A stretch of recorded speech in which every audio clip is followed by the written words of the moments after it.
We have a couple sayings that we repeat. Not, one of them is we're not going to be billionaires, but we spend more time at their homes than they do. So we get to appreciate the environment that we're in every day. We might be swinging a pick and working hard, but it's worth lifting your head up and, seeing the elk range right in front of you and taking a moment to feel the gratitude for working in such a spectacular place. Welcome to the Roots of Success, the premier landscapers podcast that brings you the latest tips and strategies for successful landscape business. I'm Jim Calley, one of the principals and coaches of McFarland Stanford. Jason New and I started McFarland Stanford to coach landscape businesses after years in the industry ourselves.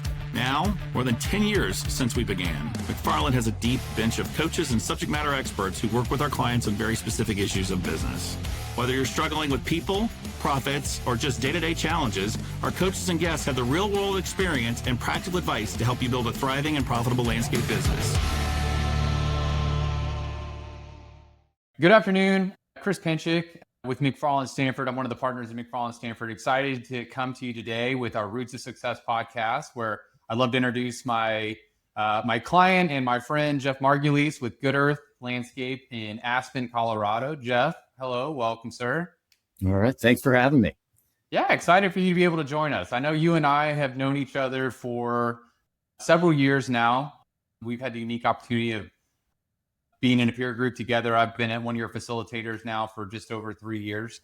And we've got to share some very unique experiences as we've traveled the country and traveled the world together, getting to do a lot of really cool stuff and kind of exploring what landscaping looks like, both in your business and in other business as we've moved about in our travels. But Jeff, today I'm excited to have you today because in the years I've gotten to know you, you provide so much of an interesting perspective to what we do and to what landscaping is. And the lens that you view it from is just so different in how you approach your business and why you even came to this business. And so I wanted to just first introduce you. I know you've got a beautiful wife. You've got 2 beautiful daughters. Tell us a little bit about yourself and kind of where you reside. Sure. Yeah. So Good Earth Landscaping and Maintenance is the business. We're in Carbondale, Colorado, which is just outside of Aspen.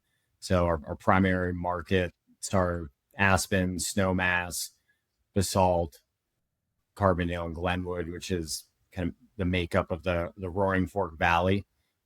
We've been here for about 8.5 years now. Originally, both my wife and I are from the East Coast. We had spent 3 years in Denver, which kept getting further and further away from the mountains and needed to find our way up here for the life we wanted to live and where we wanted to raise a family. But it is a really unique market and a unique lifestyle that we get to have here. It's been really special for us, and getting into the green industry is certainly not something I had originally envisioned. My background being mostly in finance prior to coming up here. And so that's certainly given a different perspective, having to become a green industry professional after I was a green industry business owner. But I think it's been really valuable, and it's been helpful working with the McFarland Stanford team to learn the industry side of what we do, having approached it primarily from the business side initially, and being able to bring those together, I think is something that's been really key to the success that we've had and hopefully what we'll be able to do in the future. Now, Jeff, so when you were first brought in, Josh is your partner, and I've had the opportunity to spend some time with Josh. Josh is a phenomenal business entrepreneur that has owned businesses all over different parts of the country and has, made his stamp in the Roaring Fork Valley as well. Tell me a little bit, how did you guys come to know each other? You're partners now, but how did you first meet? How did you guys come to know each other? Sure. So we knew we wanted to move to the mountains, and we're just looking for any way to do that. And I found a job posting on Indeed or somewhere looking for a portfolio CFO for this group of companies in Aspen. And Not your average Indeed post, I would say. Yeah. It definitely hit the mark. And so I applied and was asked to come up and interview. And we were in Denver at the time. It's about a 3.5 hour drive to get up here. And I think I had a long day at the office, as I often did and still do. And so I probably left at 10 o'clock at night and drove straight up, crawled in the back of my truck next to the river and slept in the back of my truck, dipped my head in the river and put on a suit and showed up for an interview. And Josh and his partner then were the guys who interviewed me. And it seemed like the right fit for us to get up here. And so accepted the position. Few weeks or months later, ended up moving up here while my wife stayed in Denver for a while, and I tried to find some housing for us, and then started diving into the portfolio just to understand the businesses, starting working with the various teams to see how we wanted to set things up to execute on that plan of consolidating some of the shared services. And then it was going into the end of 2017 that kind of through that process, we were also introducing a lot of the things that McFarland Stanford preaches for helping to professionalize and set businesses up for growth, looking at, KPIs and various, ways of introducing accountability into the organization, forecasting. And for Good Earth previously had been a very successful but smaller family-run business. And the existing management team, I think, was more interested in operating the way they always had. And that led to a separation with them. And going into beginning of 2018, found ourselves with a company that had a great client base and great employees, but nobody to run it.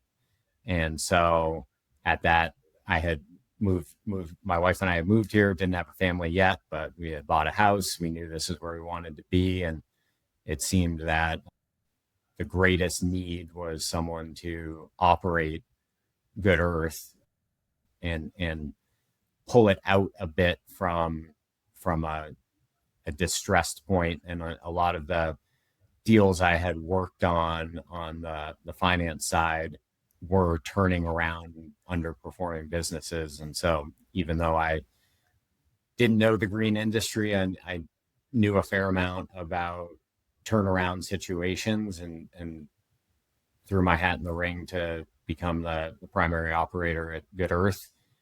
And through that whole process, we kind of decided to abandon the shared services dream and focus on the quality of operations in the portfolio companies. And so that's when I ended up partnering with Josh on Good Earth specifically, separate from the other businesses. And at the time, he was also CFO of another business that he was an owner in outside of the Roaring Fork Valley. So he didn't have the bandwidth to really be involved in operations, but was someone I knew, liked, and trusted. I knew he was someone that I would like to be in business with, especially because he had been successful with the other service businesses that he owned here in the Valley. And an understanding of the market dynamics here is pretty important to be successful. It behaves differently. The employee base is unique. The clients are very unique. And so even for the time period that he was more of an advisor than anything, he was incredibly valuable to our success and growth and being able to leverage the relationships he had and just his understanding of how things work here. So we started operating, and primarily we're focused on staying alive as a business and then slowly stabilizing operations, bringing things to a healthy point, and then growing from there. So for context for everybody that's listening to us today, give me an idea of what was the size of Good Earth when you came into the business and when Josh had the business, and let's talk a little bit, where are you today? So I can tell you the first year, 2018, first year I was in charge of operations, we did 1.7 million. I think that was a bit of a contraction from when it was acquired. It's like I said, during that transitional period, there was definitely some distress. So yeah, 2018 was 1.7. This past year, we were just south of 9 million in revenue. So it's been a lot of growth, and the growth initially was out of necessity. That was kind of part of the turnaround plan to make sure the business was going to stabilize and survive. But it created enough momentum that we continued to grow at a really fast pace, and certainly experience a lot of the problems that come from that. So, and still are, but it is exciting because I think it's a demonstration of how we're perceived in the market, of what our teams are capable of. But I would say executing on that type of growth curve in this type of business is difficult, and definitely hard, a lot more work than if you are able to, have your processes in place. Whereas it felt like every time we finally established a process to be able to do things consistently and repeat things and not have to reinvent the wheel for every single part of the business, we would outgrow that process and have to reinvent again. And so that's been one of the challenges of that type of growth, but it's also something we're really proud of. You mentioned some of the challenges with the turnaround, and in some of the other industries you've worked in. What made those easier? What has made moving into the landscape world a little bit more difficult that you've encountered? I do think that the landscape world operates like any other service business at its core. Mm-hmm. I think there is a level of sensitivity that is unique to it, in that our products can die. So that, there's a level of expertise required to be successful, and a level of horticultural knowledge and process in order to be consistently vigilant of potential risks to your projects or your properties or your inventory. So I think that's definitely a challenging part. And I think all of those are amplified in our market, specifically with our short growing season, extreme weather conditions, altitude, and very discerning clients. So, as a whole, I think the business dynamics aren't that different from other service businesses, but it definitely has some sensitivities that are unique. And then as well, I think that, broadly speaking, so many people in the industry are career technicians and fantastic at what they do, and might have the landscaping expertise, but trying to create the culture and environment of high performance as a business isn't there. A lot of the folks that we work with here don't necessarily have those reference points. And so there are certain things that, for both Josh and myself, coming from corporate backgrounds, that, we take for granted in terms of how we operate or how we communicate, how we behave, whatever it is, things that have just been absorbed are not necessarily common knowledge across all of our team members. And so trying to strike that balance between the labor side, but also wanting to have a high performing business environment, it has created some challenges that don't surprise me, but it wasn't necessarily something I had really thought about when you're used to looking at most businesses on paper and expecting them. The day to day is very different from what it looks like on paper. Yeah. I think I tell people all the time, I said, it's a thing. I have a love-hate relationship with landscaping, in the fact of, I know it's never going away, because as long as we're here, plants will continue to grow and they'll continue to need people to mow the grass and put new stuff in, which means that's job security you can't replace with AI and technology.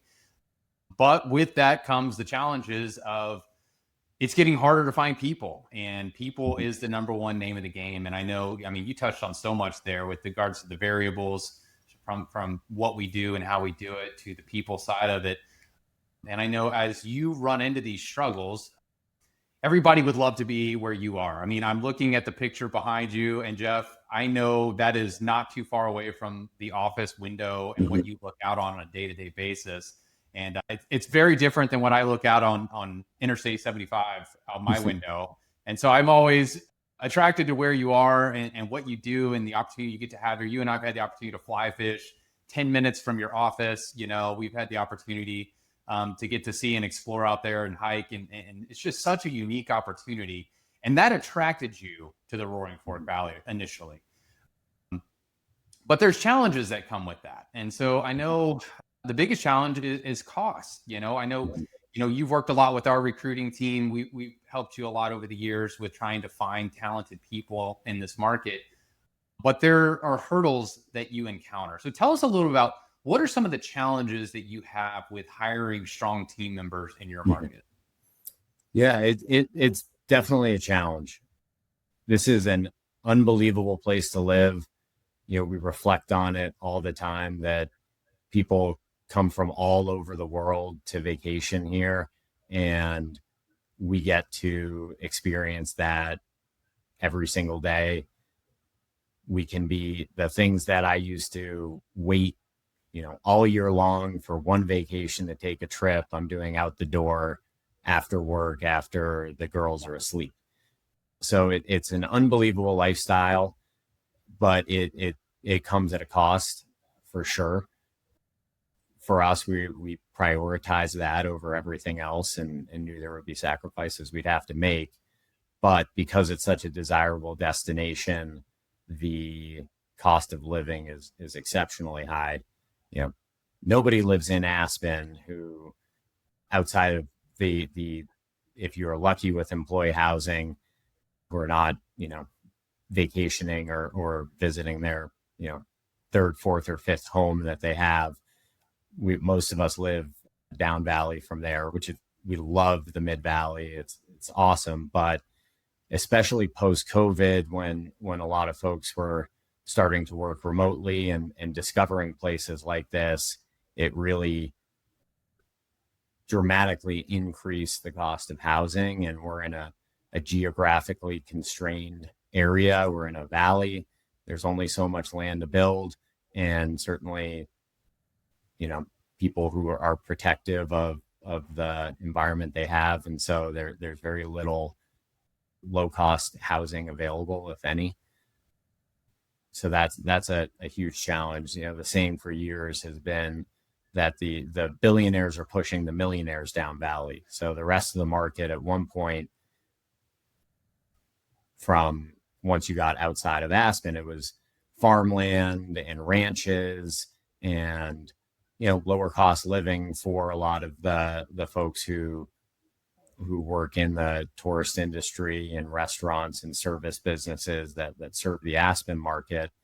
But as it's grown, it's become desirable on its own.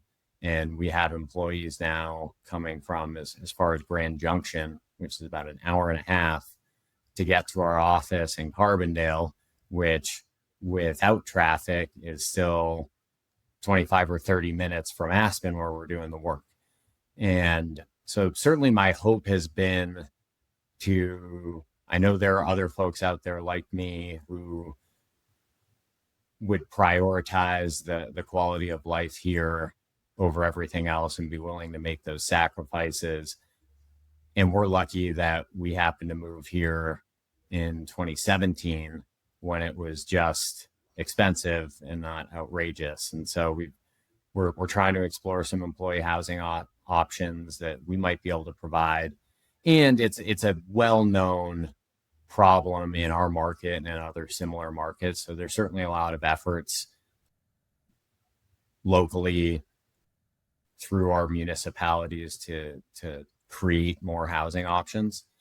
But that's been a huge challenge. At the same time, I keep holding out hope that there's someone who is has maybe a professional background or a landscaping background elsewhere who is willing to take the leap and say, okay, my cost of housing is going to be really high, but that's worth it for the lifestyle we can live here and for the quality of work that we get to do. So we're still holding out hope, and maybe someone listening to this will be interested in exploring those options, because I can't imagine going back. I don't think we could live anywhere else at this point, but it was a big leap to make it happen. Yeah. And it's interesting because, as I know, if you and I have talked about it, and as we talk with many of our other ACE peer group members and other people that are listening today, some of the most successful businesses that we come across are in off markets. They're in markets that are not on the common path, right? And people always say, in Dallas, it must be easy to find people. And I would say, yeah, it's easier than it is to find in the Roaring Fork Valley, but it also means that people have a lot more options and they're willing to bounce a lot more, right? So hearing that, knowing that, I know you and I talked a lot about how critical culture is, how critical communication is. So tell me a little bit, what is it you try and do that sets Good Earth apart from a cultural side of things, that really tries to create that family at Good Earth that you want to see, that really helps not just grow your team by just adding people to the mix, but really helps retain the people that you want to keep so that you can grow those individuals in your organization? Mm-hmm. Tell us, how do you go about that? What does a seasonal calendar look like from a cultural perspective for you? Sure. So, I think a huge part of it, like I said, is building those connections with the field staff so that they feel like they are connected to the organization, like they are part of something, and that they're valued, because ultimately they are the most important part of the business. They're the ones who are performing the work that we get paid to do. And, they're having Good Earth be a part of their identity, a place they're proud to work.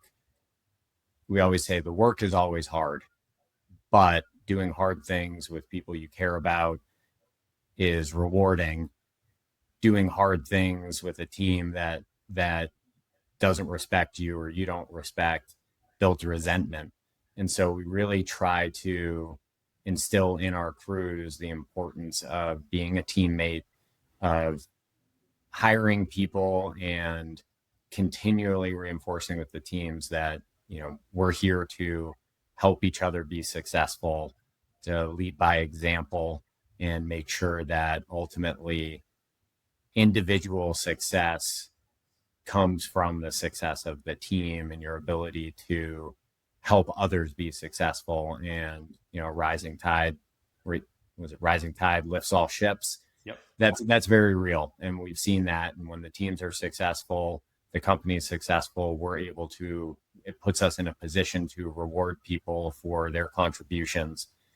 And so having that as the backbone is really important. And then trying to build connections in the teams outside of the work that we do. And it's something that we don't do enough of. We want to do a lot more, but it is something that's really important to us. And we all recognize that all of us live here to enjoy this place that we live, and we want to be able to share that and make sure that the work that we do is contributing to our quality of life, always recognizing that it's still work. It's still going to be hard, but there are some unique parts of it. And so we have a couple sayings that we repeat.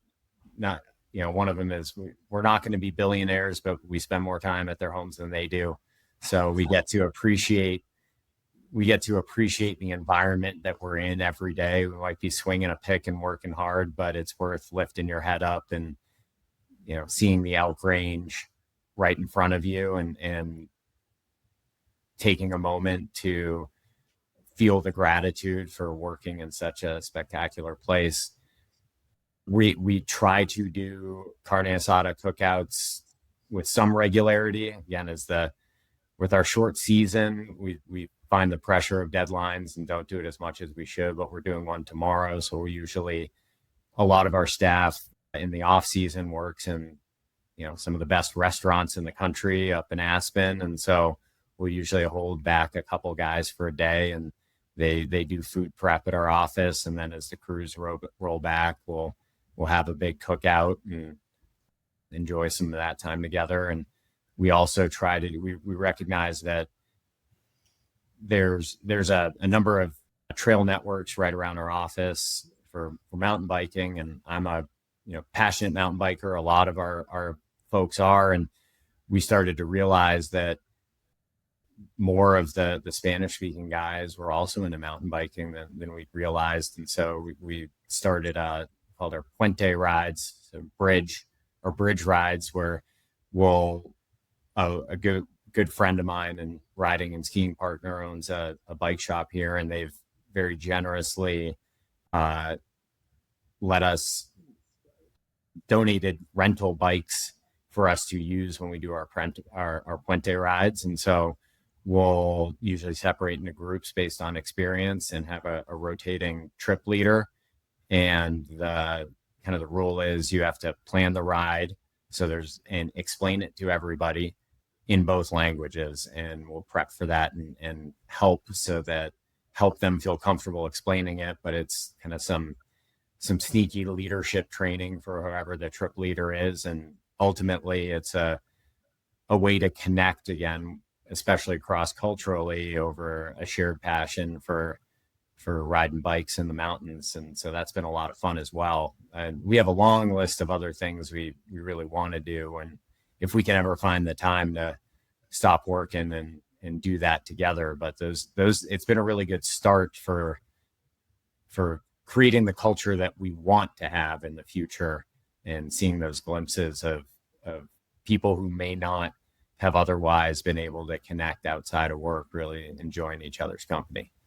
Jeff, I can tell you, I've learned as much as I know you feel like you've learned from McFarland Stanford and from us. And I can tell you, I've taken so much from what you've taught me as well. I mean, just from taking kind of what you're doing there, we do a Friday workout with our team where we get in the gym and get after it. And it's a lot of fun, where we made it a team building exercise. And I had the chickens. You gave me the chicken idea. I've now got 3 chickens. Unfortunately, yours got eaten by bears. So you have three more than we do. We started with 16, but they only made it a season.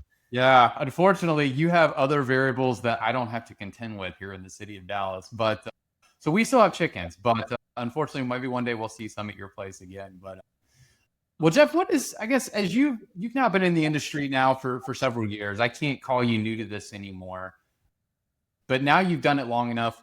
What is it that really stands out to you? Like, how have you fallen in love with this industry? You're still in it. You're still very much engaged in it. You've got a career ahead of you, in front of you. And now as a business owner in the landscape industry, if you could hang your hat on one thing that you're most proud of and what you love most about the landscape industry, what would you say that is? I really, really, initially getting into it and approaching it strictly from the business perspective, it was that we want to, we want to create a high performing business, and we happen to provide landscaping services, but we're going to be focused on the business dynamics, and the work that we do is secondary to the things we need to just do to be successful.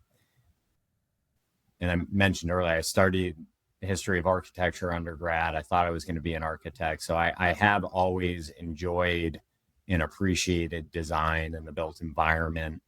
And for our work to be creating and enhancing the beauty of an already beautiful place is really satisfying. So seeing the physical and artistic improvements that we can make to a natural environment is something that I have really, really grown to appreciate. And I think initially I was agnostic to the work that we were actually performing. It was just, how do we do whatever we're doing well? But I've really grown to love the work that we do. And I also think that in approaching it from that business perspective, we have an opportunity to create opportunity for people that might not otherwise have it. And the folks that work here, I'm blown away every day by how hard they work, how dedicated they are. And if we're able to really invest in them and create the infrastructure and the growth in a business that is going to give them stability in their lives and professional skills, the ability to support their family, and ideally elevate within the organization so that we can create careers instead of jobs for people who absolutely deserve it, but may not otherwise have the chance to move within an organization, especially if they have only ever had the expectation of doing labor to support their families. I think by trying to create a quality company and experience, hopefully we can really affect our employees' lives and getting to know them, especially if they've had a history of language barriers within the organizations they've worked. I think we have a really cool opportunity to change some lives for folks who work here, and hope to do more and more of that. Yeah, I don't think I could have said anything better than what you just did. I know you're always looking for talented team members. So I know if there's anybody out there that's listening, certainly reach out to myself or reach out to Jeff. We certainly love to make that connection. Jeff, last question I have is, as we wrap up our time together, what's next for you? What's next for Good Earth? What's on the horizon for you guys? We're trying to figure it out right now. I think we've seen the potential that exists here, and I feel confident that we have a very deep understanding of this market. The biggest challenge is we can see opportunity everywhere, and deciding exactly where we want to focus it. We've had to learn a lot of hard lessons to get where we are, but we can see a lot of opportunity in terms of how the things we've learned could apply to, parallel industries where we could do the same thing. We've seen that we might be able to leverage those lessons in other similar markets. There are other services we'd like to offer. So it's hard to say what is next on the horizon, other than I think spending some time to really analyze all those opportunities and try to make an educated decision about where we want to spend our time, and whether it's continuing to expand within the services that we're offering, or look at some other ones. And then again, so much of that is driven by the constraints of the people that we have to do that successfully. So it's an answer I would love to have for you. And at the very least, it's a good position to be in, that we can see so much opportunity. We don't know which one to choose than it would be if we're struggling to find ways to continue to grow and expand. So you'll have to have me back when I have the answer, and hopefully we'll have something exciting to share. No, man, I know. I'm just so excited for what you're doing and what your company's been able to do, providing for all those different families. I have so enjoyed getting to get to know you, your wife, and your daughters, and as an ACE member, all the time you spent with us as an ACE member, and the time we got to spend where you got to be the fly fishing guy, teaching, helping me hook some brown trout. It's just so special getting to spend all this time with you and just getting to walk through all this with you. Jeff, thank you so much for being with us today and just kind of walking us through your story and kind of how you came from Boston out to the Roaring Fork Valley, and how you've taken on and become really the powerhouse in the Roaring Fork Valley and what you've been able to do for the market there and helping the landscape industry grow as a whole. So Jeff, thank you so much. And certainly we will continue to help you. And if we can help you recruit some talent, we're going to certainly try and help you do that as well. If you're looking for more information, like I said, reach out to us. We'd love to be able to help Jeff out as he's continuing to grow some pretty awesome stuff out there in the Aspen market. So Jeff, thank you again. And I appreciate your time today.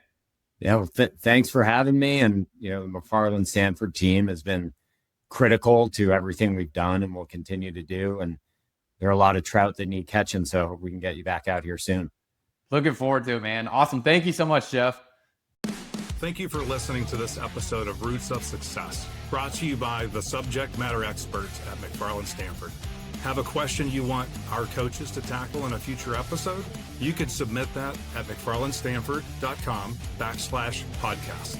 And to find more helpful content from McFarland Stanford, follow us on X, LinkedIn, Instagram, and Facebook. If this or any of our episodes have piqued your interest in ACE peer groups, we encourage you to join us at ACE Discovery. Just check out the events tab at mcfarlandstanford.com. This is Jason New, co-founder and principal at McFarland Stanford. We'll see you next time.